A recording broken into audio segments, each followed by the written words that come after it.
இன்னைக்கு ஒரு sweet recipe தான் செஞ்சுருக்கேன். ஆப்பிள் வச்சு கேசரி பண்ணியிருக்கேன். இது ரொம்ப சுவையாக இருக்கும். வாங்க இது எப்படி செய்யலான்னு உங்களுக்கு சொல்லித்தரேன்.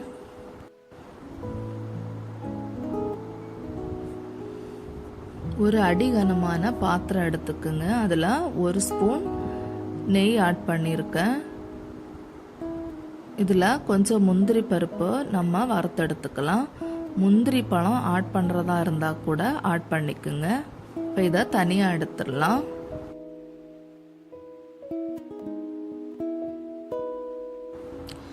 இப்போ முந்திரி பருப்பு வறுத்த அதே நெய்யில் 2 கப் தண்ணி ஆட் பண்ணிக்கிறேன். 4 ஸ்பூன் எண்ணெயும் ஆட் பண்ணிக்குங்க. கொஞ்சம் உப்பு, கொஞ்சம் கேசரி பவுடர் ஆட் பண்ணிக்கிறேன். ஒரு 4 ஏலக்காய் தட்டி போட்டுக்குங்க. இப்போ இந்த தண்ணி நல்லா கொதி வரட்டும்.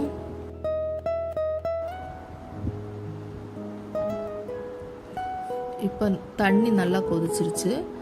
இதில் நான் 1 கப் ரவை ஆட் பண்ணிக்கிறேன். இப்போ 2 கப் தண்ணிக்கு 1 கப் ரவை ஆட் பண்ணிக்கிட்டேன். இதை நல்லா நம்ம வதக்கி எடுத்துக்கலாம்.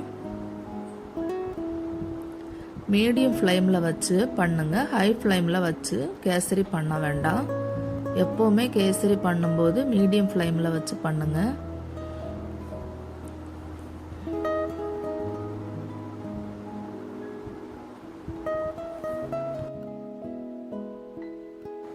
கேசரி வறுத்த ரவையில் தான் செய்கிறேன். வறுக்காத ரவையாக இருந்தாச்சுன்னா நீங்கள் வறுத்துட்டு சேர்த்துருங்க. நெய்யில் 1 ஸ்பூன் நெய்யில் ரவையை வறுத்துட்டு சேர்த்துருங்க.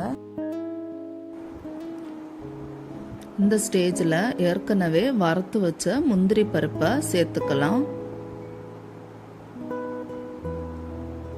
1 ஆப்பிள் கட் பண்ணி வச்சுருக்கேன், அதையும் சேர்த்துக்கலாம். இப்போ நீங்கள் தோல் சீவி கூட ஆப்பிள் சேர்த்துக்கலாம்.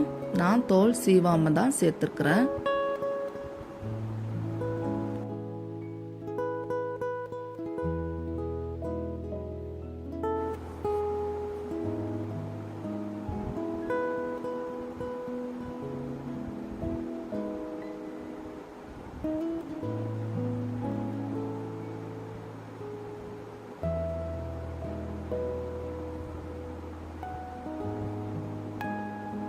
ஒரு கப் ரவைக்கு 3/4 கப் சுகர் ஆட் பண்ணிக்கிறேன். இப்போ அதில் 3/4 கப்பில் பாதி தான் சுகர் சேர்த்துருக்கேன்.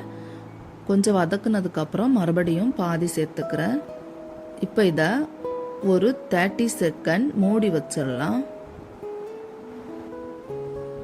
30 செகண்ட் ஆயிடுச்சு. இப்போ ஓப்பன் பண்ணி இதில் ஒரு 3 ஸ்பூன் நெய் ஆட் பண்ணிக்கிறேன்.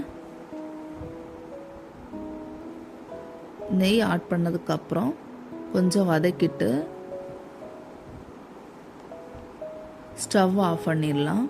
இப்போ ஆப்பிள் கேசரி ரெடி ஆயிடுச்சு. இது ரொம்ப சுவையாக இருக்கும். உங்கள் வீட்டில் செஞ்சு பார்த்துட்டு கமெண்டில் சொல்லுங்கள்.